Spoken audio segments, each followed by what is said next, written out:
ॐ नमो भगवते वासुदेवाय। ॐ नमो भगवते वासुदेवाय। ॐ नमो भगवते वासुदेवाय।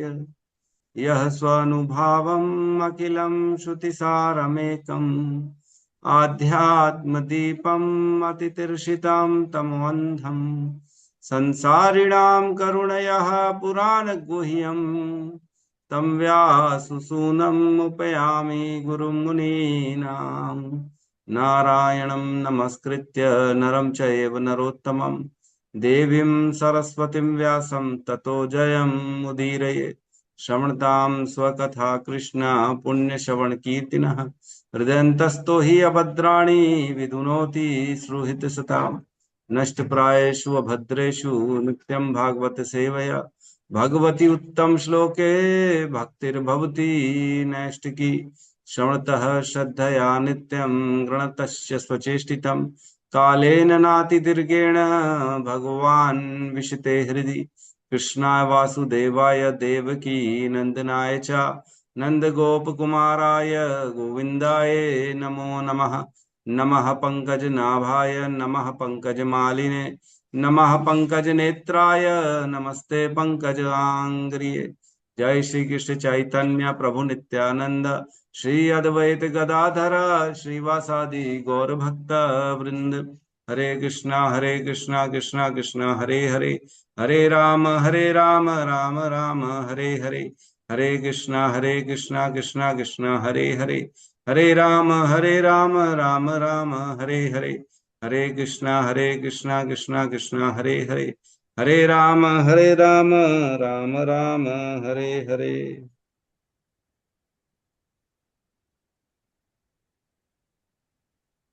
हरे कृष्णा। सभी का स्वागत है प्रातःकालीन श्रीमद् हरे भागवतम कृष्णा के प्रभु सत्र जी में। दंडवत प्रणाम। हरे कृष्णा प्रभु जी सादर प्रणाम। प्रणाम माता जी। हरे कृष्णा। हरे हरे कृष्णा प्रभु कृष्ण दंडवत प्रभु जी प्रणाम। सादर प्रणाम। हरे कृष्णा प्रणाम। आज प्रवेश करते हैं आज के सत्र में। सभी का स्वागत है प्रातःकालीन श्रीमद् भागवतम के सत्र में। एक श्लोक आता है स्कंद पुराण में।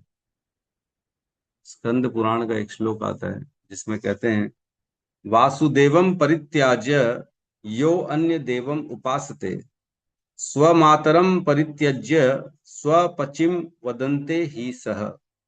जो व्यक्ति देवताओं की पूजा करता है और भगवान वासुदेव को त्याग देता है वह उस व्यक्ति के समान है जो एक डाकिनी की शरण पाने के लिए अपनी माता के संरक्षण को त्याग देता।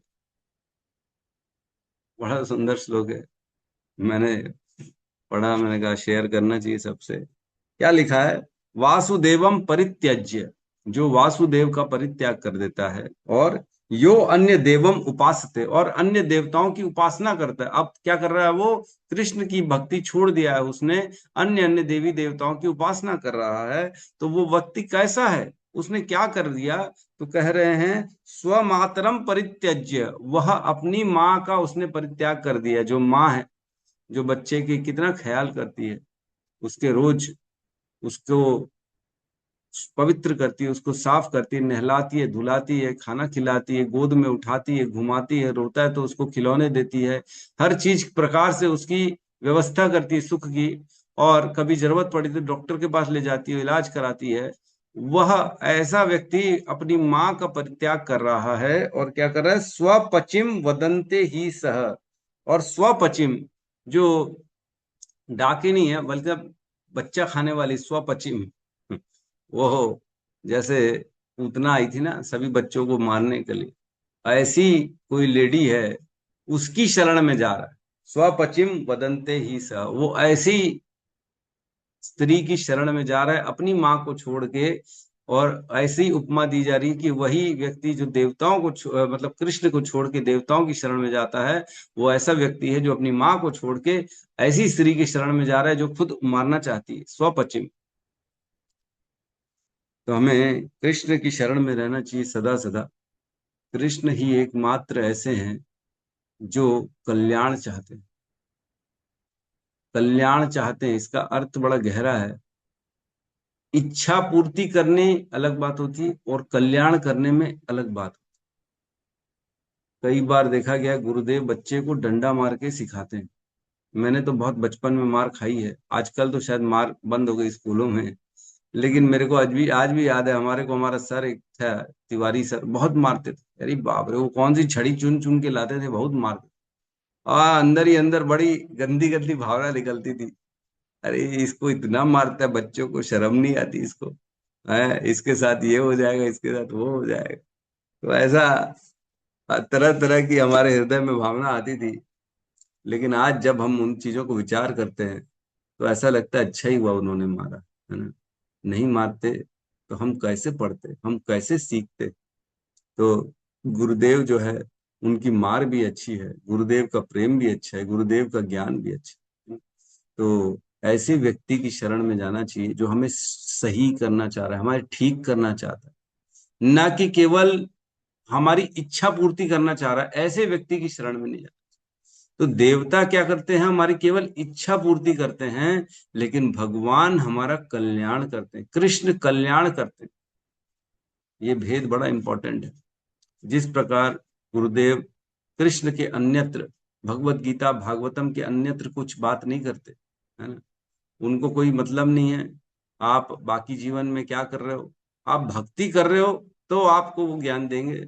आप बाकी चीजों के लिए अगर गुरुदेव के पास जाएंगे, गुरुदेव हमारे को जो है ना तकलीफ है, आशीर्वाद दो, हमारा जॉब लग जाए, हमारा ये हो जाए वो हो जाए, तो इन सब चीजों से गुरुदेव को कोई लेना देना नहीं है।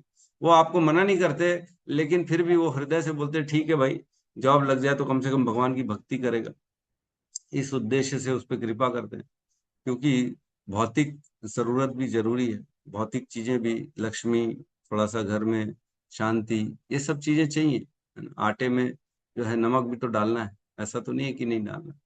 तो उतना चाहिए, इसलिए ये सब जरूरी है। इसलिए गुरुदेव बोलते ठीक है, इतना कम से कम बना रहे घर में, ताकि भक्ति करते रहे व्यक्ति। तो इस प्रकार गुरुदेव चाहते हैं कि आप सदा सदा भक्ति करते रहें। और आपका भी उद्देश्य यही होना चाहिए कि मैं गुरुदेव से आध्यात्मिक ज्ञान प्राप्त करूं और उस ज्ञान का अनुशीलन करूं। गुरुदेव की शरण में रहना चाहिए, और जो व्यक्ति गुरुदेव की शरण में रहता है, वह व्यक्ति अपने आचरण से अपने घर में भी वही वातावरण बना देता है। आज जो हम सुनेंगे, जिसका संग करेंगे, वैसे ही हमारा रंग हो जाए। इसलिए गुरुदेव ज्यादा बोलते हैं, अन्य लोग सुनते हैं, क्योंकि हमको गुरुदेव का संग करना है, ना कि हमें संग देना है ना। हम सुनेंगे तभी तो हमारे अंदर परिवर्तन आएगा। कई लोग बोलते ज्यादा है, सुनते कम है। गुरुदेव को भी बीच में टोक देते हैं, अरे गुरुदेव मैं बता रहा हूँ आपको, आपको पता नहीं है। अरे गुरुदेव को जब पता ही नहीं है तो आप गुरुदेव की शरण में गए क्यों। नहीं जाना चाहिए, जब आप स्वयं गुरुदेव हैं। 2-3 दिन पहले एक व्यक्ति आया, बोले एक महाराज आए हुए हैं, उनके प्रवचन में गया था, मैं तो बोर हो गया। बोले, मैंने कहा क्या हो गया। बोले अरे वो इतना बोल रहे हैं, इतना बोल रहे हैं, हम परेशान हो रहे हैं। इतना तो मैं पी पी खा के बोल देता हूँ। मैंने कहा अच्छा। तो बोले मैं खुद भी गुरुदेव हूँ, लेकिन मैं ये ज्ञान नहीं देता हूँ, मैं खाने पीने का ज्ञान देता हूँ लोगों को। तो कहने का अर्थ है, जो अपने आप को नीचे नतमस्तक नहीं करते हैं, उनको ज्ञान मिलता ही नहीं। शरणागति सबसे पहला स्टेप है। शरणागति नहीं करेंगे तो गुरुदेव कृपा नहीं करेंगे। तद विधि प्रणिपातेन परिप्रश्नेन सेवया उपदेशन्ति ते ज्ञानम ज्ञानिनाम तत्वदर्शिना। उपदेश कब देंगे वो, कब देंगे, जब हम शरणागति करें। 3 चीजें हमको करनी है। परिपातेन, है ना, तद विधि प्रणिपातेन मीन सरेंडर करना, परिप्रश्नेन और उनसे प्रश्न करना, और सेवया और उनकी सेवा करना। ये 3 चीज कर्तव्य है शिष्य का करने के लिए। अगर जो शिष्य ये 3 चीज नहीं कर रहा है, बेसिकली वो शिष्य अभी पूर्ण रूप से हुआ ही नहीं है। जो ये 3 एलिमेंट जिस शिष्य के अंदर नहीं है, अर्थात वह अभी आध्यात्मिक प्रगति करने में अवरोध है, उसका अभी नहीं कर सकता। जिसके अंदर सरेंडर की भावना नहीं है, वह गुरु की कृपा पात्र, गुरु की कृपा के पात्र नहीं है। गुरु के सामने हमेशा छोटा होना चाहिए।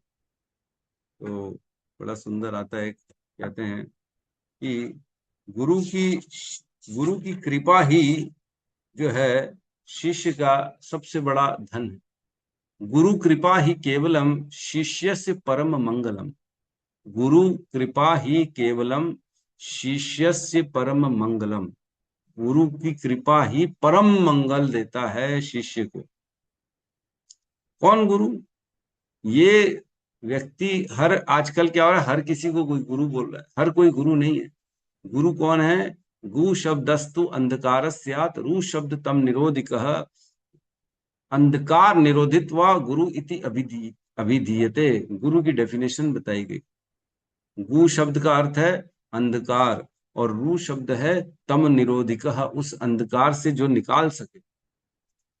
अंधकार निरोधित्वा गुरु इति अभिधीयते। जो व्यक्ति को अंधकार से निकालने में सक्षम है, जो ये बताने में सक्षम है कि तुम फंसे हुए, जन्म मृत्यु में फंसे हुए हो, तुम अज्ञान में हो, तुम इल्यूजन में हो, तुम अपने आप को शरीर मान के बैठे हो, तुम इन भौतिक चीजों में फंसे हुए हो, तुम मोह में फंसे हुए हो, तुम दुख में हो, इस संसार से निकलना है, हमको शरणागति करनी है कृष्ण की, हमको भक्ति करनी है, हमको नाम जप करना है, इस समय नाम सबसे श्रेष्ठ है। जो ये समझाने में सक्षम है वो गुरु। बता तो कोई भी देगा बुक पढ़ के, लेकिन जो कन्विंस कर दे कि हम अपना समय व्यर्थ नहीं कर रहे हैं भक्ति करके, जो आपको ये दृढ़ता ला दे कि हाँ मैं अपना समय सही जगह उपयोग कर रहा हूं, कर रही हूं, वही गुरु है। जिसने हमारे हृदय में प्रकाश जगाया है वो गुरु।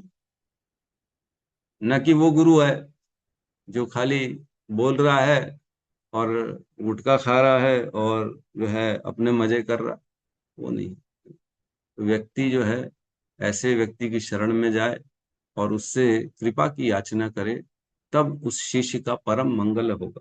है ना? क्या लिखा है? गुरु कृपा ही केवलम शिष्य से परम मंगलम, साधना नाम कारणम न मंत्र, औषध योगेन सिद्धि भवती।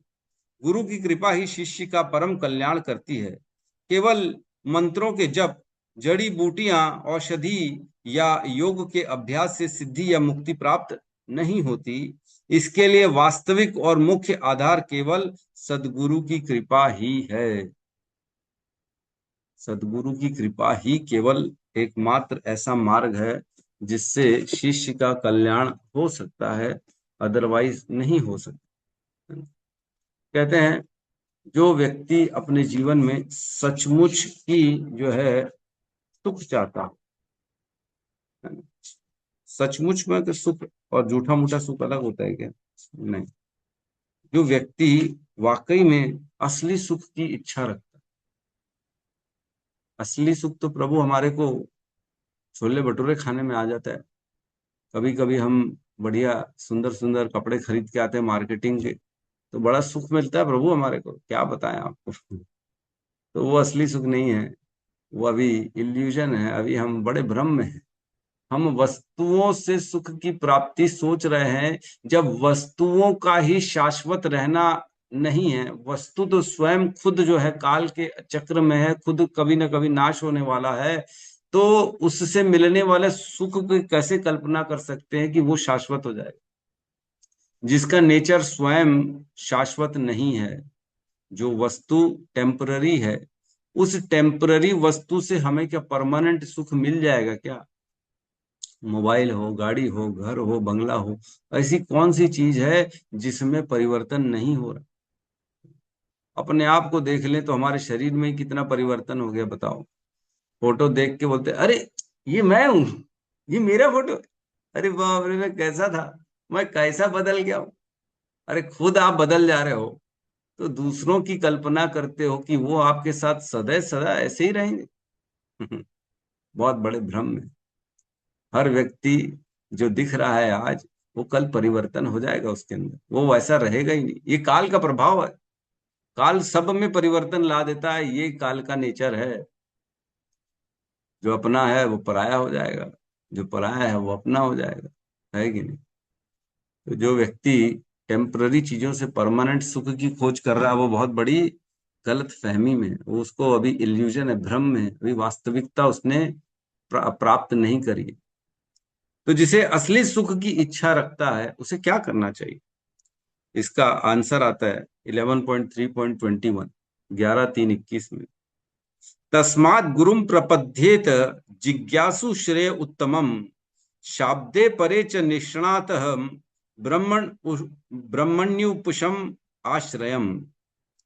अतएव जो व्यक्ति गंभीरता पूर्वक असली सुख की इच्छा रखता हो उसे, मतलब गंभीरता पूर्वक, मजाक मजाक में नहीं है, सीरियसली प्रभु हमको असली सुख चाहिए, सीरियसली। अब हम परेशान हो गए, अब और किसी की शरण में नहीं जाना है हमारे को, असली सुख चाहिए, ऐसा सुख दो जो अनवरत चलने वाला, कभी ना खत्म हो, आनंद की स्थिति में रहे सदा सदा। तो क्या असली सुख कैसे मिलेगा? मंदिर जाके मिलेगा? भगवान के दर्शन करके मिलेगा? कितनी देर हम दर्शन करके सुख की प्राप्त कर पाते हैं अपने आप? मंदिर भी जाते हैं, कितनी देर भगवान को देखते हैं? Hardly 15 second, 30 second, 1 minute, 5 minute, 15 minute. उससे ज्यादा तो खड़े नहीं रहते भगवान के सामने। चलो चलो जी, हो गया बस बस, और क्या देखे, सब तो देख डाले। क्या सुख मिल रहा है मंदिर में जाके? क्या प्रसाद खा के सुख मिलता है? हाँ प्रभु, थोड़ा तो मिल जाता है। जब भूख लगती है तब तो एकदम प्रसाद ही प्रसाद दिखता है, लेकिन जब पेट भर जाता है तब सुख नहीं मिलता है। तब कोई प्रसाद ला के भी देता है तो बोलते हैं अरे जी धन्यवाद धन्यवाद, हमारा तो हो गया, हमको नहीं चाहिए। तो सुख किसमें है? सुख है कहाँ? न देखने में सुख है, न खाने में सुख है। सुख तो ऐसा होना चाहिए जो सदा सदा बना रहे। एक्चुअल में क्या है, हमारा जो उदर है, पेट है, ये सीमित है ना, हमारा उदर सीमित है, लेकिन हमारे कान जो है वो असीमित है।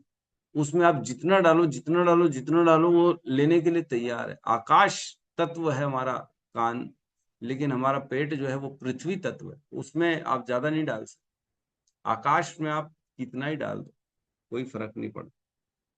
तो भगवान के बारे में सुनना से हमारे को सुख मिल सकता है। अनवरत सुख कहाँ है? ज्यादा खा नहीं सकते, ज्यादा देख नहीं सकते, क्या करें, लेकिन सुन हम ज्यादा सकते, अनवरत सुन सकते हैं। जितना सुनेंगे उतना सुख बढ़ता जाएगा बढ़ता जाएगा। तो यहाँ कह रहे हैं, अतएव जो व्यक्ति गंभीरता पूर्वक असली सुख की इच्छा रखता हो उसे प्रामाणिक गुरु की खोज करनी चाहिए और दीक्षा द्वारा उसकी शरण ग्रहण करनी चाहिए। प्रामाणिक गुरु की योग्यता यह होती है कि वह विचार विमर्श द्वारा शास्त्रों के निष्कर्षों से अवगत हो चुका होता है और इन्हीं निष्कर्षों के विषय में अन्यों को आश्वस्त करने में सक्षम होता है। जो स्वयं शास्त्र पढ़ता हो और शास्त्र के निष्कर्ष से स्वयं जिसने अपने जीवन को बदल लिया हो, क्योंकि जो खुद नहीं करता वो दूसरों को कैसे बता सकता है करने के? गुरुदेव जो है खुद जो है चॉकलेट खाते हैं, है ना, तो बच्चे को क्या सिखाएंगे कि बेटा चॉकलेट खाना गंदा होता है? गुरुदेव अगर खुद जल्दी नहीं उठते हैं तो दूसरों को क्या उपदेश देंगे, जल्दी उठो भाई? गुरुदेव खुद 8 बजे उठ रहे हैं और प्रवचन दे रहे हैं कि आपको ब्रह्म मुहूर्त में उठना चाहिए। तो जो खुद नहीं करेगा तो वो दूसरों को क्या उपदेश देगा? या जो सुनने वाला है वो खुद कैसे इसकी स्वीकार करेगा? वो तो खुद नहीं मानता जी, प्रभु हम क्या बोले? तो हमें ऐसे गुरु की शरण में जाना चाहिए जो स्वयं शास्त्रों से अवगत हो चुका हो और शास्त्रों पे उसकी श्रद्धा हो और जो शास्त्र अनुसार अनुसार अपना जीवन जीता हो। ऐसे व्यक्ति की शरण में जाएंगे तो उसके उपदेशों से हमारे जीवन में भी परिवर्तन आ सकता है, यदि हम सिंसियरली उसको फॉलो करें। सुने, सुनना आवश्यक है, बहुत ज्यादा जरूरी है सुनना। सुनेंगे नहीं तो अपनी बीमारी के बारे में पता कैसे पड़ेगा? हम क्या कर रहे हैं इधर? हम इस संसार में आके फंस गए हैं, हम जन्म मृत्यु के चक्र में फंसे हुए हैं। आज कौन सा स्कूल, कौन सा क्लास, कौन सा यूनिवर्सिटी ये सिखा रहे हैं हमारे को कि हम शरीर नहीं हम आत्मा है? कौन बता रहा है बताओ? एक व्यक्ति जिसने बचपन से, आप सोच के देखना, बचपन से किसी ने आज तक बताया है कि आप शरीर नहीं हो, आप आत्मा हो। हमारी आइडेंटिटी हमारे को आज तक नहीं बताई गई। अन्य सबकी आइडेंटिटी मालूम है हमारे को, है ना, क्या चीज कहाँ बन रही है, क्या गुण है, क्या फीचर्स हैं, टीवी कैसे काम करता है, कौन से चैनल में क्या आता है, सास भी कभी बहू थी, है ससुर भी कभी दामाद था। ये मालूम लेकिन हम कौन है ये नहीं मालूम। जो बोल देते हम उस पर भरोसा कर देते, आप कौन है, अरे हम तो, अगर किसी से भी पूछो आप कौन है, इतने जवाब दे देगा, अरे मेरा नाम ये है, मैं यहाँ का रहने वाला हूँ, मैं ये करता हूँ, मेरी ये डिग्री है, मैंने ये पढ़ा है, मेरा काम ये है, मेरे नीचे इतने लोग हैं, मेरे ऊपर इतने लोग हैं, मेरी इतनी तनख्वाह है, मेरे बीवी है, बच्चे हैं, ये है वो है, सब है। लेकिन अरे तुम हो कौन, यही नहीं मालूम। बेसिक सवाल तो मालूम ही नहीं किसी को, तो अन्य सवालों का अर्थ कोई है बच जाता है। जब मूल प्रश्न नहीं मालूम आप कौन है, तो आपसे संबंधित हर चीज तो बेकार हो गई ना। तो व्यक्ति जो शास्त्र के द्वारा ये समझता है कि हम कौन हैं, और वही व्यक्ति अपने अनुगत, अपने आश्रय में आए हुए लोगों को भी समझा सकता है कि हम कौन हैं। एक मैं सुन रहा था, कथावाचक 35 कथा कर डाले, 35 कथा भागवत की कर डाले, और कहते हैं कि भगवान कौन है। बड़ा गजब की बात। उनको ये नहीं मालूम कि भगवान कौन। तो 32 भागवत कथा कैसे कर,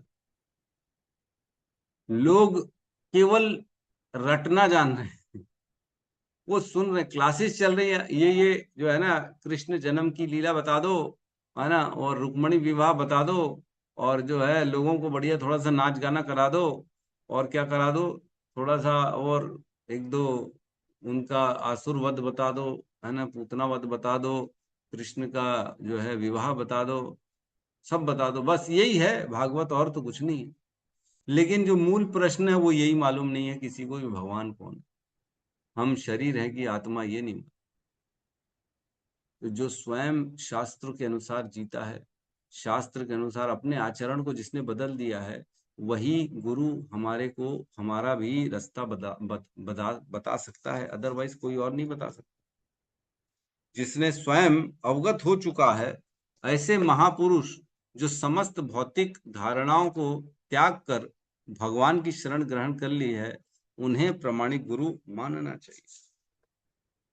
जो स्वयं नहीं मान रहा भगवान को, जिसे मालूम ही नहीं भगवान कौन है, वो हमें क्या बताएगा कि भगवान कौन है? उसे तो ये नहीं मालूम है कि जो है भगवान कौन है, भक्ति क्या है, भागवत क्या है, ये नहीं मालूम है, तो हम कैसे उसकी शरण में जा सकते हैं?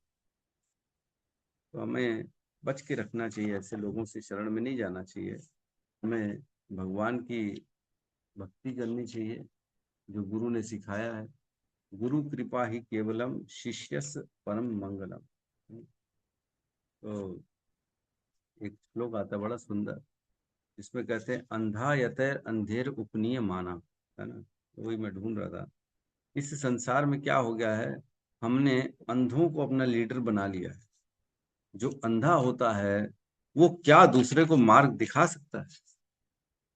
जो अंधा होगा, क्या अन्य लोगों, अगर अंधे को हम अपना लीडर बना लेंगे, जिसको बोलेंगे आप ही हमारे आगे चलिए और हम आपको फॉलो करेंगे, तो जो अंधा होगा वो क्या हमें रास्ता दिखाएगा, और क्या हमारे को जो है मुक्ति का मार्ग दिखाएगा? वो तो खुद गड्ढे में जाके गिरेगा, और हमको भी गड्ढे में जाके गिरा देगा।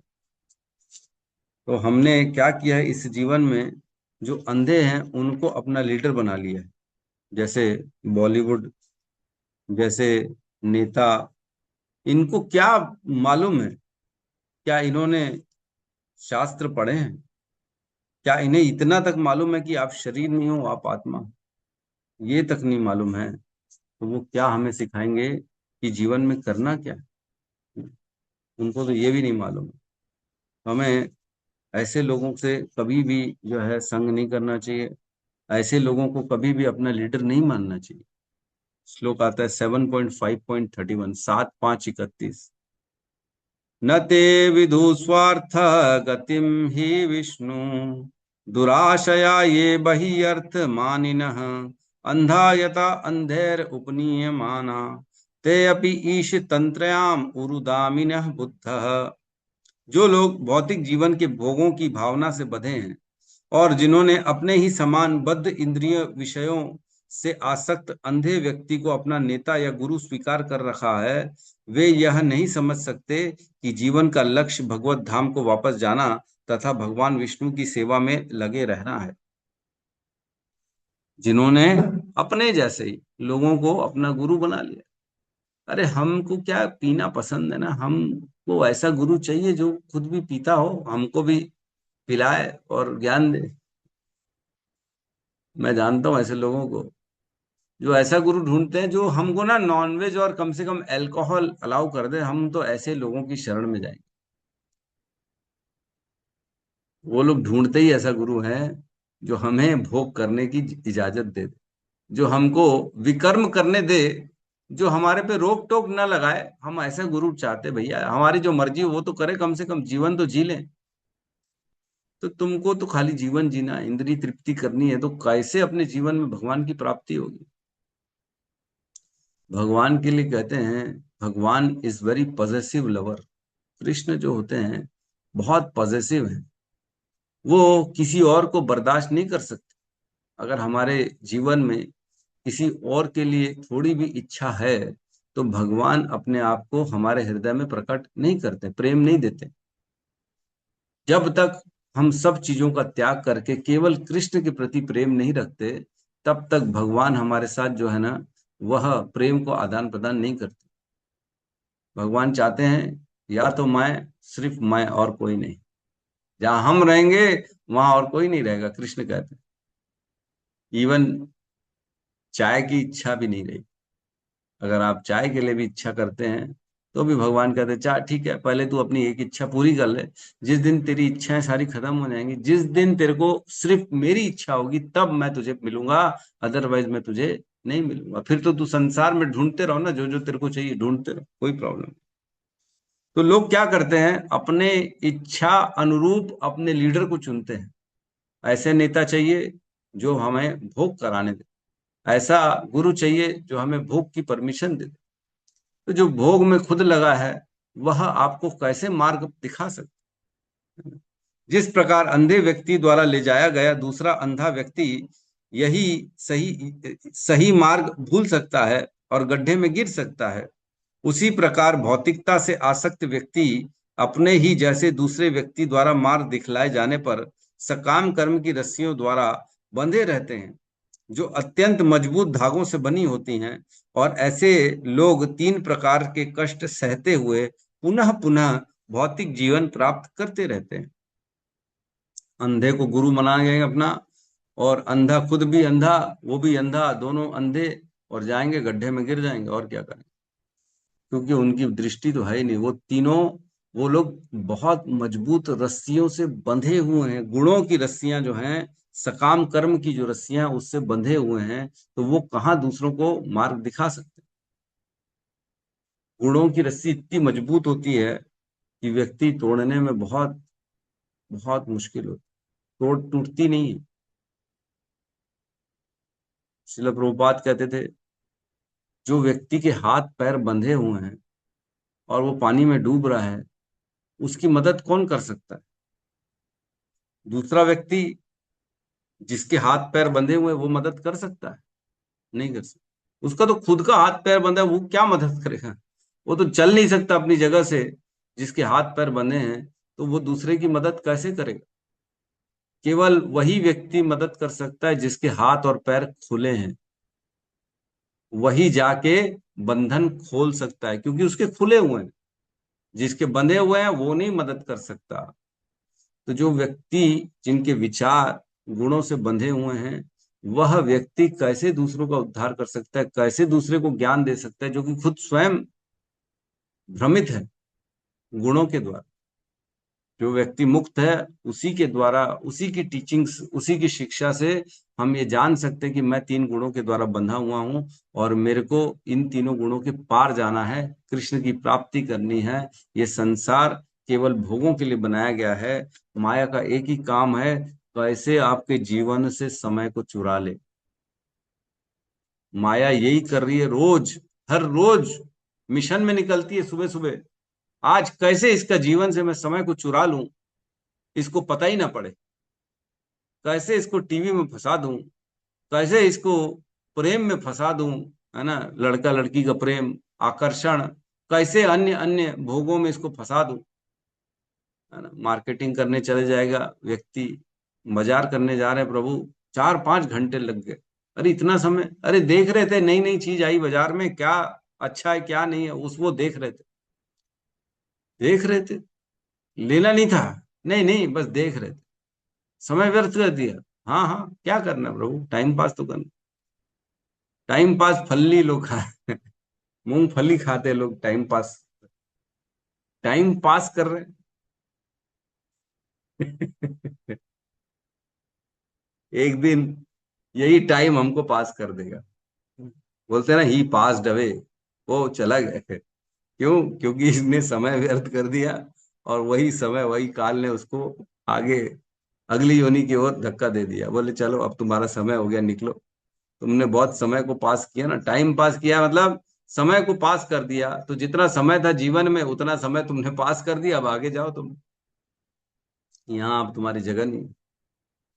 तो समय का सदुपयोग करना चाहिए, समय को व्यर्थ नहीं करना चाहिए।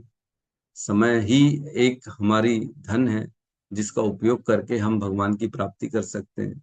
गुरु के द्वारा दिए गए सेवाओं को किया जा सकता है, माला जप किया जा सकता है, नाम जप किया जा सकता है, श्रवण किया जा सकता है। लोग बोलते सुनने का टाइम नहीं है प्रभु, क्या करें, बहुत बिजी है। और देखो तो रील देखेगा बैठ के 3-3 घंटा, 4-4 घंटा मोबाइल में ऑनलाइन। ऐसे ऐसे लोग हैं, वो नेटफ्लिक्स और इसमें उसमें जो नई कोई वेब सीरीज आती है ना, तो 2 दिन में पूरी देख डालते, 15-15 सीरियल, 25-25 सीरियल 2 दिन में देख डालते। बोले प्रभु सुबह से बैठा, शाम तक बढ़िया 10 एपिसोड देख डाला, अगले दिन 10, खत्म कहानी। आपस में चर्चा करते हैं, अरे प्रभु कौन सा अच्छा सीरियल आया अभी, कौन सी पिक्चर देखनी चाहिए, है ना, कौन सी कॉमेडी में अच्छी है, कौन सी ये है वो है, फलाना है ढिकाना। अरे वो देख लो, क्या नाम है, धुरंधर देख लो, उसमें तो पूरा पाकिस्तान का दिखाया, हिंदुस्तान का दिखाया, बहुत बड़ी। अरे तो समय तो तुम्हारे पास है ना, तभी तो देख रहे हो ना। 3-3 4-4 घंटे अगर हम किसी ये पिक्चरों को दे रहे हैं, मतलब समय है, लेकिन क्लास अटेंड करने का समय नहीं। जहां पे हमको हमारी जानकारी दी जा रही है, जहां पे हमारे को बताया जा रहा है कि हम हैं कौन, वहां पे जो है हमारा इंटरेस्ट नहीं है। लेकिन जहां पे भोग है वहां पे इंटरेस्ट है। ये ही संस्पर्श जा भोगा दुख योनि एवते, आद्य अंत्यवंत कौंतुए ना तेषु रमते बुधा, ना तेषु रमते बुधा। जो बुद्धिमान व्यक्ति होता है वो इन सब चीजों में रमण नहीं करता, रमण नहीं करता, ना तेषु रमते बुधः। और मतलब क्या, यह ही, ये ही संस्पर्शा भोगा दुख योनि एवते। दुख, भोगों में व्यक्ति जो लगता है उसको भोगों से दुख मिलता है। सुख का जो होता है आद्य अंतवंत, सुख का शुरुआत भी होता है, सुख का अंत भी होता है, सुख क्षणिक होता है और उसके साथ साथ दुख भी आता है। इसलिए जो बुद्धिमान व्यक्ति होता है इसमें रमण नहीं करता, भोगों में रमण नहीं करता। तो बुद्धिमान व्यक्ति कहाँ रमण करता है? बुद्धिमान व्यक्ति कहाँ रमण करता है? तो इसी का आंसर भगवान ने 10वें अध्याय में दे दिया। 5वें अध्याय में बताया ना तेषु रमते बुद्ध, बुद्धिमान इसमें रमण नहीं करता। तो रमण कहाँ करता बुद्धिमान? भगवान बताते 10वें अध्याय में, है ना।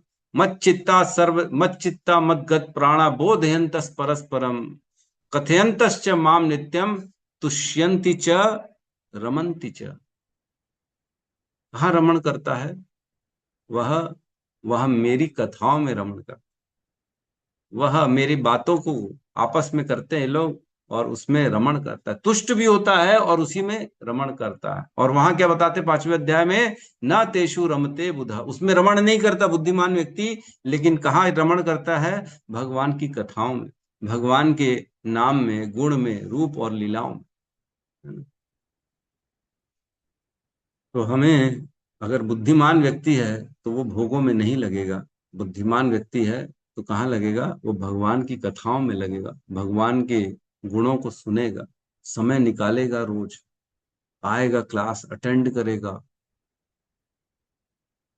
नोट्स बनाएगा, प्रश्न पूछेगा, डाउट्स क्लियर करेगा, अपने जीवन के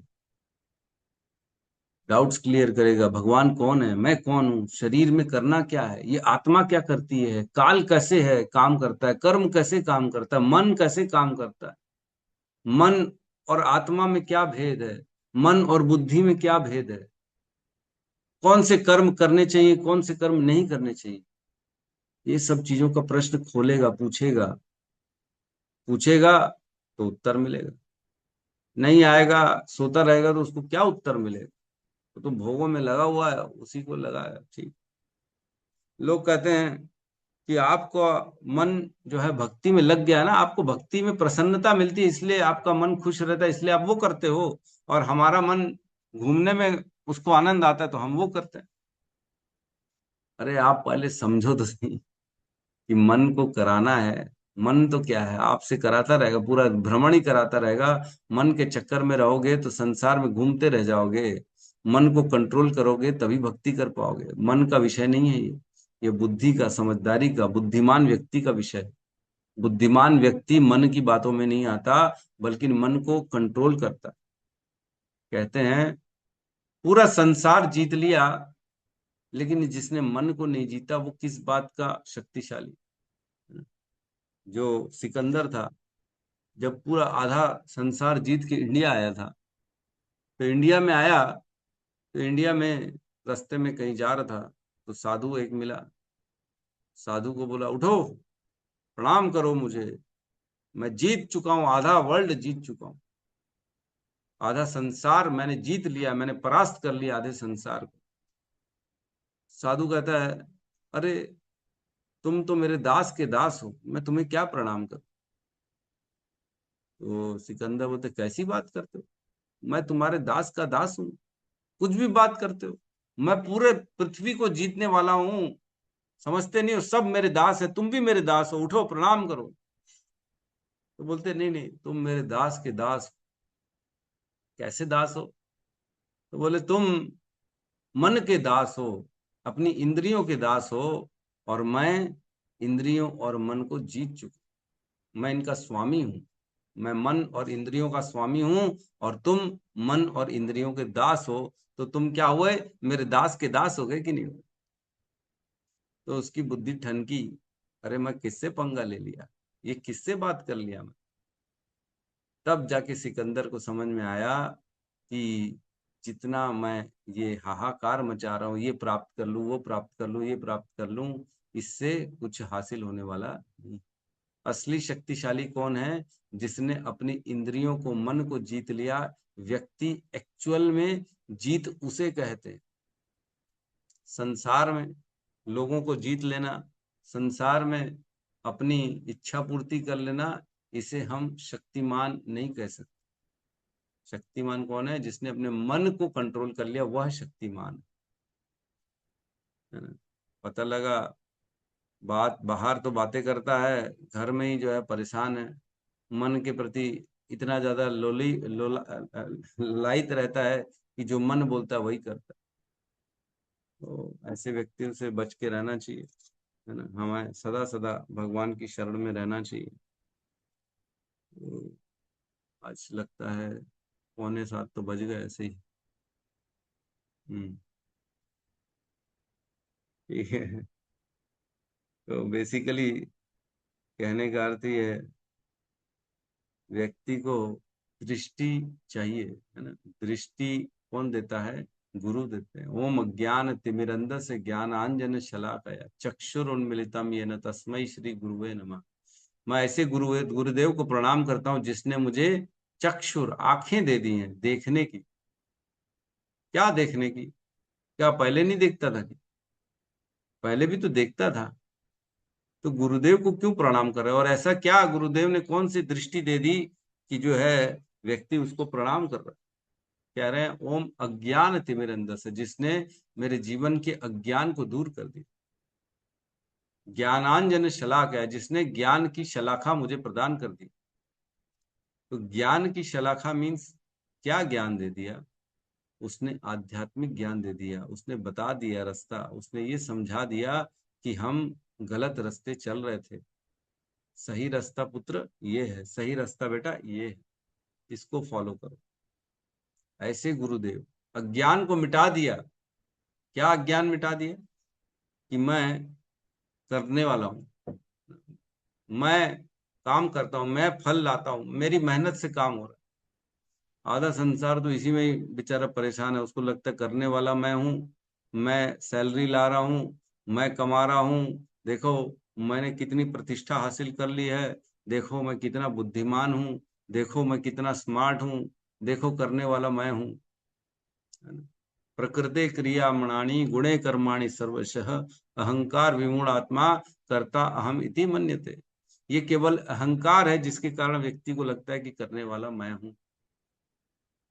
करने वाला वो कुछ भी नहीं है। ये तो प्रकृति के द्वारा उससे कराया जा रहा है। यही दिमाग जब तक खुलता नहीं है ना, तब तक व्यक्ति को समझ में नहीं आता। जो समझ जाएगा कि मैं केवल अपने भाग्य के अनुसार, गुणों के अनुसार कार्य कर रहा था, लेकिन जैसे ही मैं गुरुदेव की शरण में आया, ज्ञान की शरण में आया, ज्ञान को ग्रहण किया, तब मुझे समझ में आया कि मैं गुणों से बंध के काम कर रहा था। लेकिन अब मैं अपने कर्म को भक्ति में करके इन जो फिक्स, जो ऑटोमेटिक मोड में चल रहा था जीवन, उससे बाहर निकल सकता।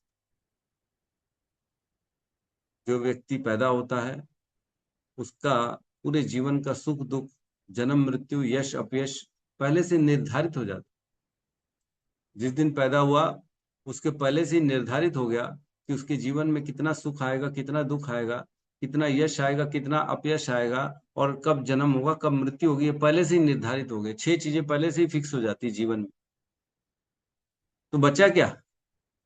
जब सुख दुख फिक्स है, यश अपयश, यश मीन्स नाम होगा, कीर्ति होगी, और अपयश मीन्स कितनी बदनामी होगी, कितना लोग थू थू करेंगे, ये पहले से ही फिक्स है।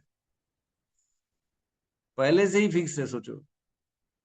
और आदमी के जीवन में जब यश आता है तो कितना प्रसन्न हो जाता है, कितना प्रफुल्लित हो जाता है कि देखा मेरा नाम हो रहा है, देखा लोग मुझे जान रहे, देखा मेरा फोटो चल रहा है, देखा मेरे को टीवी में ला लिया, देखा मेरे का नाम चल रहा है, लोग डायरी में अपना नाम, मेरा नाम लिख रहे हैं, हर कहीं मेरे नाम की चर्चा हो रही है। इसको देख के खुश हो जाता है व्यक्ति। अरे ये तो पहले से ही था, ये तो पहले से ही फिक्स था तुम्हारा नाम होना। लोग जब थू थू करते हैं, अरे इतना बेकार आदमी, कितना गंदा काम करती है। गलती से अगर कोई त्रुटि हो जाए तो लोग बहुत बदनाम कर देते, कई बार फूकना चालू कर देते, कई बार बहुत अपयश मिलता है तो व्यक्ति डिप्रेशन में चला जाता है। अरे बाप रे, मैंने की क्या कर दिया, मेरे साथ ऐसा क्यों हो गया, मैं कोई करने के लायक नहीं हूँ, मेरे फिर सुसाइड कर लेता है अपयश में। लेकिन वो पहले से ही फिक्स था। अगर पहले से ही पता होता कि हमारे जीवन में यश आने वाला है, हमारे जीवन में अपयश आने वाला है, तो हम तैयारी करके रेडी रहते ना। हाँ आने वाला था, पता था, ठीक है अब फेस करेंगे, क्या कर सकते। लेकिन पता नहीं रहता ना, इसलिए व्यक्ति बड़ा ताज्जुब हो जाता है। उसे तो लगता है मैं तो केवल सुख प्राप्त करने के लिए आया हूँ, ये दुख क्यों आ रहा है ये मेरे जीवन में। और उसको हजम नहीं कर पाता है, और डिप्रेशन में चले जाता है, और एंजाइटी हो जाती है, और फिर वो गलत आचरण करने लगता है, गलत चीजों की शरण में चले जाता है, गलत संग में चले जाता है। लेकिन जो व्यक्ति भगवान के ज्ञान को, भगवत गीता को गुरु के माध्यम से ग्रहण करता है, उसे समझ में आता है कि ये जो फिक्स्ड पैटर्न है, सुख दुख यश अपयश जन्म मृत्यु, ये फिक्स्ड है सबके जीवन में। इसके अलावा हमको बाहर निकल के नए कर्मों की रचना करनी है, ताकि हम इस जन्म मृत्यु के चक्र में, इस सुख दुख के चक्र में, इस कर्म के, सकाम कर्म के चक्र से बाहर निकलें, और अपने नए कर्म बना के इधर से एग्जिट हो जाए। एग्जिट, एक भूल भुलैया होती थी पहले बचपन में, गार्डन वार्डन में जाते थे ना, ऐसे भूल भुलैया टाइप का बना देते थे। अब निकलो बाहर, यहाँ से कैसे निकलोगे? तो कुछ कुछ उसमें ना वो दिए रहते थे, हिंट दिए रहते थे, हैं, ये यहाँ जाओ, ये ऐसा वृक्ष आएगा, ऐसा गेट आएगा, ऐसी स्थिति आएगी, वहां पे पहाड़ मिलेगा, वहां से ऐसा मुड़ना, तब आप बाहर निकल सकते हो, नहीं तो नहीं निकल सकते, यहीं फंसे रह जाओगे। तो उसी प्रकार हम जो बद्ध अवस्था में हैं, तो हम फंसे हुए हैं। निकलने का एकमात्र साधन क्या है? नाम जप करो, 16 माला करो, 4 नियमों का पालन करो, भगवत गीता भागवतम के शरण में रहो, गुरु की वाणी का आदेश फॉलो करो, तब आराम से बाहर निकल जाओगे, नहीं तो इसमें फंसे रह जाओ। ऐसे गोल गोल गोल गोल गोल गोल वही चलता रहेगा, जन्म मृत्यु का चक्र चल रहा है। वही तो कर रहे हैं, हर जीवन में तो यही काम किया, और क्या। हर जीवन में भोग किया है, हर जीवन में पैदा हुए, हर जीवन में स्ट्रगल किया, कमाया, भोग किया, संग किया, बच्चे पैदा किए, उसके बाद क्या क्या मर गए, और क्या, बुढ़ापे आया, बीमारी हुई, मर गए। हर जीवन में यही चल रहा है। ऐसा कौन सा जीवन है जिसमें हमने नहीं किया? ऐसी कौन सी योनि है जिसमें ये नहीं किया? हर जीवन हर योनि में यही करते आ रहे हैं। ये ऑटोमेटिक ही है, ये चलते आ रहा है। और आदमी यही कर रहा है तो अपने आप को सोच रहा है, देखा मैंने परिवार बना लिया, देखा मैंने घर बना लिया। अरे बाबा, ये तो हमेशा करते आओ, कुछ नया करो। हटो अब इस संसार, इस सब चीजों से। अब अपनी बुद्धि को, चित्त को भगवान में लगाओ, ताकि भगवान की चित्त से युक्त होके कोई भी कर्म करोगे तो तुम्हारा श्रेयस हो जाएगा, है ना। मत चित्ता सर्व दुर्गाणी मत प्रसादात तरिष्यति, अच्छा चेत्त्वम अहंकारात न शोषति विनक्ष्यति। अगर अपने अहंकार से कर्म करोगे तो तुम्हारा कुछ भी श्रेष्ठ नहीं होगा, उल्टा तुम्हारा पतन हो जाएगा। अपने चित्त को मुझे लगाओ और अपने सारे कर्म मेरे चित्त के अनुसार करो, तो तुम्हारे को मत प्रसादात तरिष्यति, मेरे प्रसाद से तुम तर जाओगे। कौन सा प्रसाद? भगवत गीता का प्रसाद, भागवतम का प्रसाद, ज्ञान। ये प्रसाद की बात चल रही है, न कि खाने वाला आ, रसगुल्ला, गुलाब जामुन, छोले भटूरे, इसकी बात नहीं चल रही प्रसाद की। प्रसाद का नाम सुनते ही लोगों की एकदम मुंह में पानी आ जाता है ना। तो वो प्रसाद की बात नहीं चल रही, ये प्रसाद की बात चल रही। अर्जुन ने कहा, पूरी भगवत गीता सुनी, उसके बाद आखिरी में अर्जुन से पूछा कि अब अर्जुन, सब समझ में आया, तब अर्जुन बोलते, नष्ट मोहा स्मृतिर लब्धा तव प्रसाद मैं अच्युता। आपके प्रसाद से नष्ट मोहा, जो मेरे मोह थे वो नष्ट हो गए। मोह क्या थे? कि मैं दादा का वध कर रहा हूं, मैं गुरु का वध कर रहा हूं, मैं करने वाला हूं, ये मोह था। मैं करूंगा, मैं, मुझे पाप मिलेगा, मैं सुख भोगने वाला हूं, मैं करूंगा, मैं युद्ध करूंगा, मैं मारने वाला हूं, ये उसके अंदर मोह था। और क्या मोह था? कि मैं मार दूंगा तो इनकी पत्नियां बेचारी अकेली पड़ जाएंगी, और मेरे भाई हैं सारे के सारे, मैं अपने भाइयों को कैसे मार सकता? मेरा परिवार है ये, मैं अपने दादा जिनकी गोद में खेला उनको कैसे मार सकता हूँ? मोह में थे वो, मैं नहीं मार सकता। नष्ट मोहा, मोह सारा नष्ट हो गया। स्मृतिर्लब्ध्वा, क्या स्मृति नहीं थी उनको? याद नहीं था क्या? क्या भूलने की बीमारी थी क्या अर्जुन को? स्मृतिर्लब्धा का क्या मतलब? स्मृति आ गई कि मैं एक क्षत्रिय हूं और मेरे कर्तव्य क्या। स्मृति आ गई कि ऐसी परिस्थिति में धर्म का साथ दूं कि अधर्म का साथ दूं, ये स्मृति आ गई है मुझे, अब समझ में आ गया है। मैं परेशान था, सोच रहा था मैं छोड़ दूं युद्ध को और चले जाऊं कहाँ, हिमालय में भीख मांग के रहूंगा, लेकिन मैं लड़ाई नहीं करूंगा। लेकिन अब मुझे समझ में आ गया कि मैं क्षत्रिय हूं, मेरा धर्म है, मेरा कर्तव्य है कि धर्म की रक्षा करना, और धर्म की रक्षा के लिए मैं काम करूंगा, युद्ध करूंगा। क्या करते हैं? करिष्ये वचनम तवह, अब मैं वही करूंगा जो आपने बोला है, आपके वचन जो है मैं वो करूंगा, और कुछ नहीं करूंगा। हमें कृष्ण के वचनों को फॉलो करना। अर्जुन ने भी कृष्ण को बोला, करिष्ये वचनम तवह, मैं आपकी वचनों को फॉलो करूंगा, जो आप बोलोगे मैं वो करूंगा। तो हमें भगवान के, कृष्ण के वचनों को फॉलो करना है।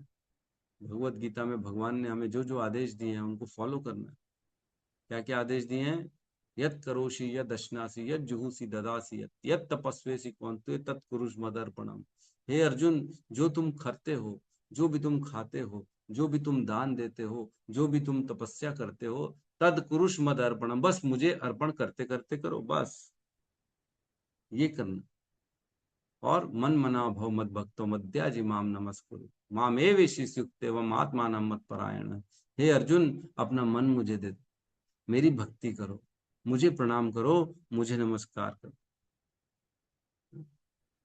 तो ये बताया भगवान ने, अगर हम इसको फॉलो करेंगे तो हमारा भी उद्धार हो जाएगा, जैसे अर्जुन का हुआ है ना। उसकी भी स्मृति आ गई, हमारी भी स्मृति आ गई कि अभी तक हम क्या कर रहे थे, अपने अहंकार को पुष्ट करने के लिए कार्य कर रहे थे, लेकिन अब क्या करना है, अब हमें कृष्ण को प्रसन्न करने के लिए कार्य कर।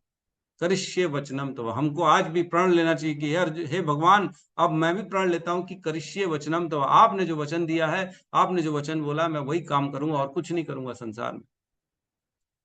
भगवान ने बोला कर्तव्य करो, कर्तव्य के लिए मना नहीं किया। वर्णाश्रम धर्म दिया भगवान ने, वर्णाश्रम धर्म को फॉलो करो। पत्नी है तो पत्नी के रूप में कार्य करो, पति हो तो पति के रूप में परिवार का कार्य करो, पुत्र हो तो पुत्र के रूप में कार्य करो। ये सब कार्य करने हैं, इसको छोड़ने के लिए नहीं बोला है भगवान ने। लेकिन जो करते हो वो मुझे अर्पित करते करते, केवल केवल काम वही करना है जो करते आ रहे हैं, लेकिन उन कामों में बुद्धि ये लगानी है कि ये मैं नहीं कर रहा हूं, ये भगवान की प्रसन्नता के लिए कर रहा हूं। बस ये चेंज करना है थोड़ा सा। पहले हम अपनी प्रसन्नता के लिए कार्य करते थे, अब अपनी प्रसन्नता को हटा के भगवान की प्रसन्नता के लिए कार्य कर। केवल इतना करने से भगवान प्रसन्न हो जाते हैं, जैसे अर्जुन से प्रसन्न हो गए। अब अर्जुन, सोचो भगवान ने अर्जुन का सारथी बन गए, सोचो ड्राइवर बन गए कार के। क्यों? क्योंकि पूर्ण रूप से अर्जुन की निष्ठा थी, भगवान भगवान के प्रति समर्पण था उसका। तो भगवान भक्त के लिए सब कुछ करने के लिए तैयार है, लेकिन आप तैयार तो हो। केवल डिसाइड कर लो कि अब से मैं और किसी को फॉलो नहीं करूंगा, केवल मैं कृष्ण को फॉलो करूंगा, जो पहला ही हमने श्लोक पढ़ा था, है ना, वासुदेवम परित्याज्य, जो वासुदेव का परित्याग करता है, यो अन्य देवम उपासते, और अन्य देवताओं की उपासना करता है, वो कैसा है, स्वमातरम परित्यज्य, अपनी माता को छोड़कर, जो है स्वपचिम वदंते ही सह, जो ऐसे स्त्री के पास जाता है जो उल्टा मारने वाली।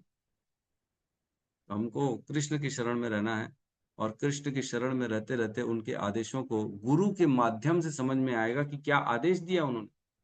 हमारी बुद्धि काम नहीं करती, हम तो परेशान रहते हैं, हम तो भेद ही नहीं कर पाते कई बार सही क्या गलत क्या। मैं भी कई बार शुरुआत में ये प्रश्न करता था प्रभु अपने गुरुदेव से, अगर धर्म संकट आ जाए, किसी दिन ऐसा संकट आ जाए, दो धर्म आपस में टकरा जाएं, तो किसको फॉलो करना चाहिए? जनरली लोगों के घरों में प्रॉब्लम होती है, पुत्र धर्म, पति धर्म, है ना, पिता धर्म। एक ही व्यक्ति पुत्र भी है, एक ही व्यक्ति पिता भी है, एक ही व्यक्ति पति भी है, और वही व्यक्ति भाई भी है। एक ही व्यक्ति को चार धर्म निभाने हैं, आपस में ही धर्म टकरा गए तो क्या करेगा आदमी? तो ये सब जीवन में आते रहते हैं, और ऐसी स्थिति में क्या होता है, फिर हमने कर्तव्य को भूल के हमारे जो जो हमारे इंटरेस्ट के काम है, जहां हमें अच्छा लगता है, सुख मिलता है, हम उसको करना चालू कर देते हैं। ऐसा नहीं करना चाहिए, गुरुदेव से पूछना चाहिए, समझना चाहिए क्या करें क्या ना करें, और उसके बाद अपने जीवन को आगे बढ़ाना चाहिए। ठीक है, तो किसी का कोई प्रश्न है तो हम आज ले सकते हैं। आज की कथा ही स्टार्ट नहीं हो पाई। आज का बड़ा सुंदर श्लोक था वैसे तो, 51 नंबर का श्लोक भागवतम का, जिसमें कल हम पढ़ेंगे। ब्रह्मा जी जो है अपने पुत्र नारद को बड़ा सुंदर डिस्क्रिप्शन देते हैं। कल हमने पढ़ा था, नारद ब्रह्मा जी कहते हैं कि जो है मैंने तुम्हें संक्षेप में सब कुछ बता दिया है। जो पूर्ण पुरुषोत्तम भगवान के विषय में जैसे हमने बताया, 3 अध्याय में ब्रह्मा जी ने बताया था, 5, 6 और 7, 5 दूसरे स्कंद, 5वां अध्याय, 6वां अध्याय और 7वां अध्याय, इन तीनों अध्याय में ब्रह्मा जी ने ज्ञान दिया अपने पुत्र को। बोलते मैंने संक्षेप में तुम्हें सारा ज्ञान दे दिया है, जो कि श्री हरि के अलावा और कुछ भी नहीं। तो आगे उसको और ज्ञान को बताते हैं कि तुम इसका विस्तार करो। अब मैंने तुम्हें बताया है, अब तुम्हारा कर्तव्य है कि इस ज्ञान को प्रचार करो। देखो, पिता पुत्र के लिए क्या नहीं करता है कि नहीं? पिता सब करता है अपने बच्चों के लिए। ब्रह्मा जी ने भी अपने पुत्र को ज्ञान दिया, पूछने में प्रसन्न हुए और डिटेल में जाके हर चीज बताई उन्होंने।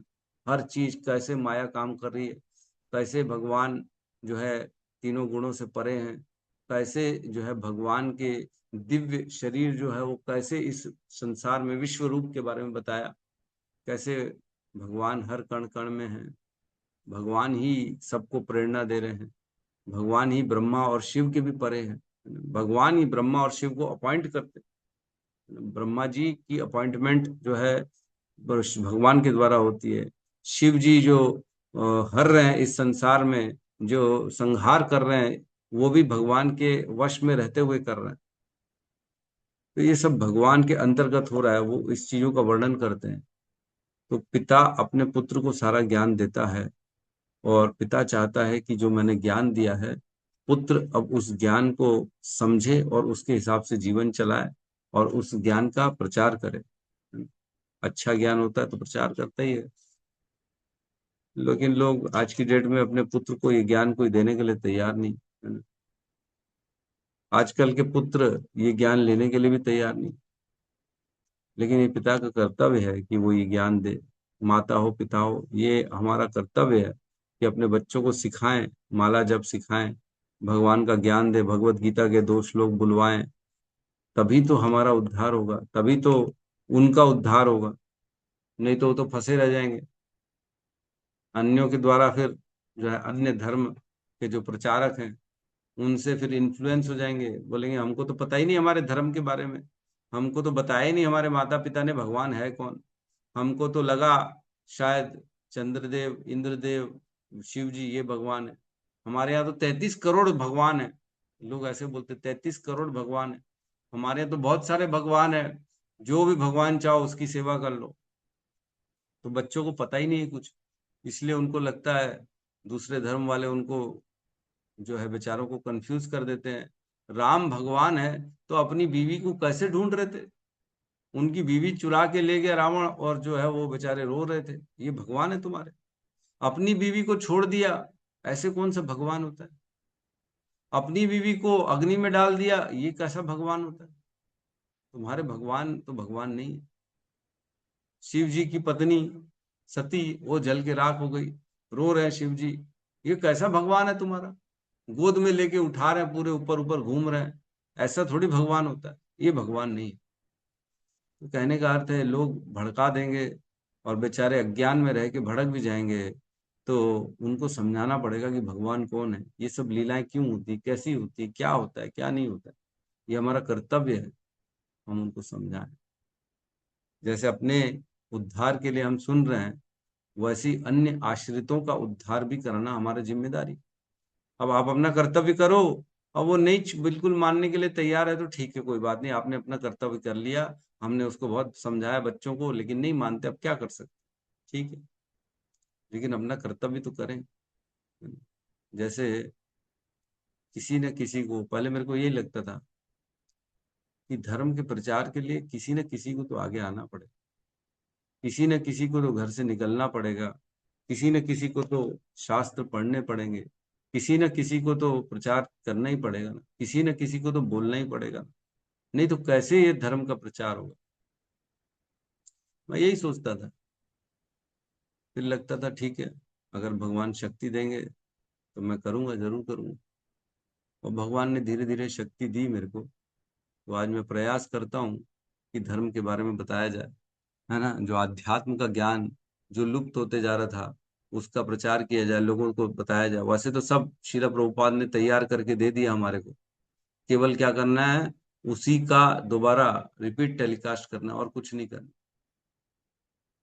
केवल सोते हुए व्यक्ति को उठाना है, उठो उठो, तुम सो रहे हो, तुम खाली भोगों में फंसे हुए, उठो जागो, समझो, फंसे हुए इस संसार में दुखों में हो, अपने अस्तित्व को पहचानो।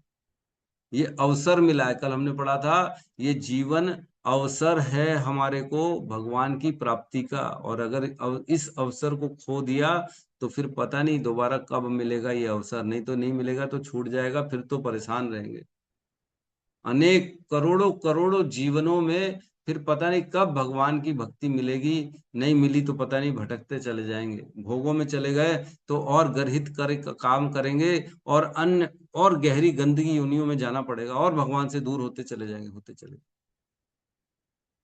सोचो कितने सारे ब्रह्मांड हैं। बोल रहे हैं अटलांटिक सागर में जितने बुलबुले हैं उतने ब्रह्मांड हैं, और हर ब्रह्मांड में 14 लोक हैं। हर 14 लोक में अनेक जीव हैं, अनेक जीव रह रहे। उन सबको कब भगवान की प्राप्ति होगी, कभी सोचा भी है? हमारे अगर हम पृथ्वी में देख लें, सागर में देख लें, अगर समंदर में कितने जीव रहते हैं, एक समंदर में कितने जीव होते हैं? ऐसे ही तो कितने समंदर, 7 समंदर है, कितने जीव रह रहे हैं। कैसे उनका उद्धार होगा, कब उनको भगवान की प्राप्ति होगी, कभी सोचा है? कभी नहीं होगी, पता नहीं, ना के बराबर है। लेकिन हमारा सौभाग्य है कि हमारे जीवन में भगवत गीता भागवतम है, नाम जप है, भगवान का ज्ञान है। भगवान ने हमको चुना है, हम पे कृपा करी है, हमको इस अवसर को छोड़ना नहीं है, इस अवसर का पूरा लाभ उठाना है, और इस अवसर को एनकैश करना, बोलते ना, एनकैश करना। सेवा करें भगवान की, गुरुदेव की, भगवत की, भागवत की, भगवत गीता को पढ़ें, प्रचार करें। प्रचार मतलब क्या? लोगों को जोड़ें कैसे भी करके। भगवत गीता दे दिए, क्लास में बुला लिए, कैसे भी करके बोले हरि नाम करो, 4 माला करो, 2 माला करो, बस इतना ही कर लो। तो कैसे भी करके हम जोड़ तो रहे ना, प्रचार तो कर रहे। तो केवल इतना करने मात्र से भगवान प्रसन्न हो जाते।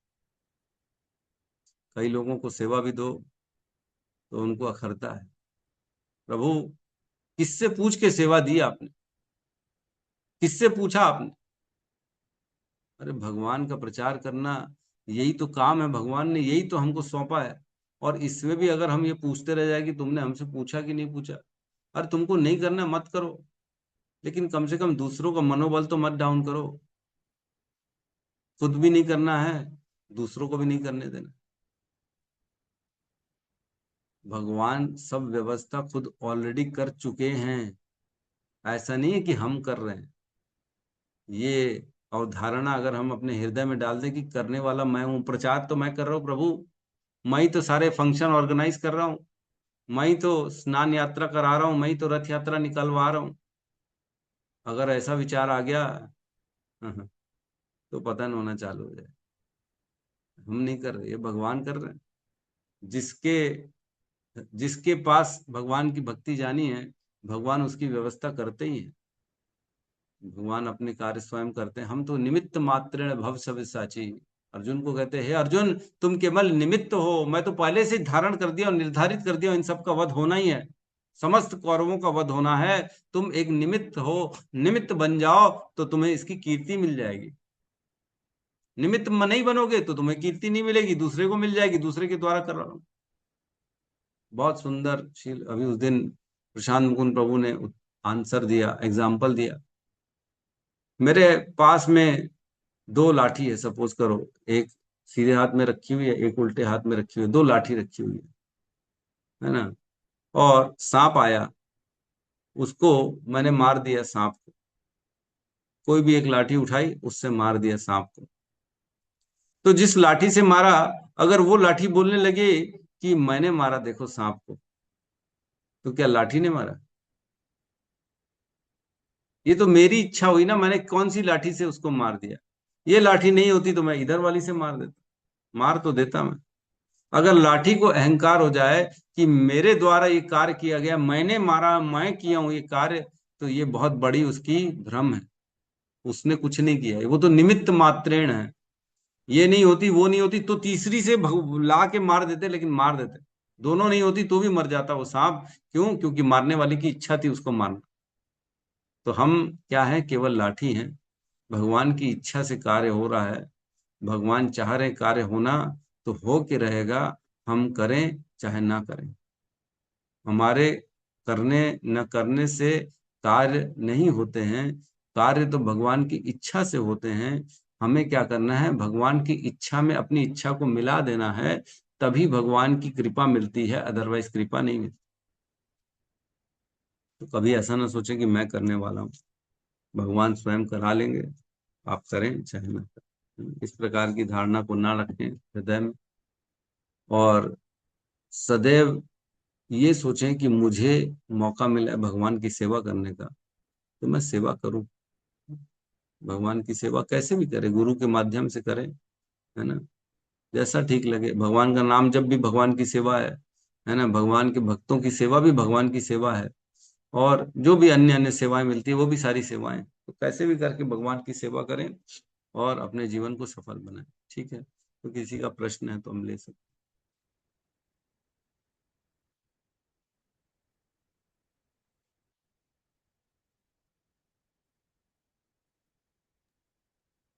हरे कृष्ण प्रभु जी, दंडवत प्रणाम। हैं। हरे कृष्ण माता जी, यस माता जी। प्रभु जी, क्वेश्चन था कि वो मेरी फ्रेंड ना अभी अभी बता रही थी कि वो कार्टून में ऐसा देखी थी कि कृष्ण का कलर ब्लू होने का रीजन उसको याद नहीं था एक्चुअल में कौन सा रीजन था। तो मुझे यही पूछना था कि एक्चुअल में भगवान श्री कृष्ण का कलर ब्लू है या फिर ब्लैक है। अगर ब्लैक ब्लू है तो फिर वो ब्लैक विग्रह में क्यों होते हैं? तो ऐसा है कि भगवान कृष्ण का जो वर्ण है वो श्याम वर्ण है ना। तो श्याम वर्ण मीन्स जो थोड़े से डार्क शेड होते हैं ना, ब्लूइश ब्लैक जिसे कहते हैं हम, वैसे उनका वर्ण है, उनका कलर है। तो क्यों है इसका तो रीजन ऐसा तो कहीं लिखा नहीं, मेरे को नहीं मालूम ऐसा कहीं लिखा है क्या, रीजन क्यों है काला। नहीं प्रभु जी, मैंने भी ऐसा नहीं पढ़ा है। हाँ, ऐसा कुछ नहीं। जैसे अब प्रभु श्री राम का कलर है, तो उनका कहते हैं हरित नील वर्ण, ग्रीन कलर के हैं प्रभु श्री राम, है ना। तो जैसे चैतन्य महाप्रभु हैं, वो तो गौर वर्ण के हैं, गोरे हैं। तो भगवान अलग अलग रूपों में अलग अलग कलर को धारण करते हैं, इसका अर्थ ये नहीं कि उसके पीछे कोई रीजन है, वो तो सबको धारण कर रहे हैं। ऐसा नहीं है, हर योनि में जा रहे हैं। भगवान सुअर भी बन गए, सुअरों ने बोला भगवान आप सुअर नहीं बनते क्या, तो वो भी बन गए। तो हर चीज भगवान धारण कर लेते हैं, ऐसा नहीं है। तो अब हमारे सामने नीले रंग के आए, हो सकता है किसी अन्य ब्रह्मांड में और किसी कलर में कोई और लीला चल रही होगी भगवान की। वो लोग फिर ये बोलेंगे अरे हमारे घर में, हमारे ब्रह्मांड में ये कलर में क्यों आ गए भगवान। तो ये तो भगवान की सदा सदा लीला चलती रहती है, अलग अलग रूपों में, अलग अलग वर्ण में, अलग अलग काम करते रहते हैं भगवान। तो इसमें बहुत ज्यादा मेरे को नहीं लगता कि हमें सोचना चाहिए कि क्यों है नीले रंग के, क्या काम। ऐसा कोई रीजन नहीं है मेरे हिसाब से, भाई मैंने पढ़ा नहीं। जी ठीक है माता प्रभु जी। जी, वही पे कंफ्यूजन हुआ था कि वो बोली थी कि ब्लैक से ब्लू होने का ऐसा रीजन था करके कार्टून में कहीं पे देखा था, तो मैंने तो सुना नहीं था। तो फिर वही मैं पूछी कि दो दो कलर में है तो फिर इसका रीजन थोड़ी ना है कि क्यों है करके, इसलिए पूछती। जी प्रभु जी, हरे कृष्ण प्रभु। मेरे ख्याल से भी नहीं। रितिका माता जी ने चैट बॉक्स में लिखा हरे कृष्णा प्रभु जी, क्या बोल पहले से श्लोक है, ये क्या लिखा है, मेरे को थोड़ा समझ में नहीं आ रहा है। देखो तो सत्यम प्रभु क्या लिखा है माता जी, मेरे को नहीं समझ।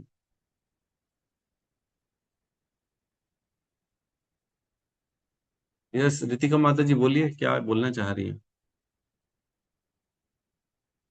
वो पहला, वो की जगह वो है डब्लू, वो पहला श्लोक।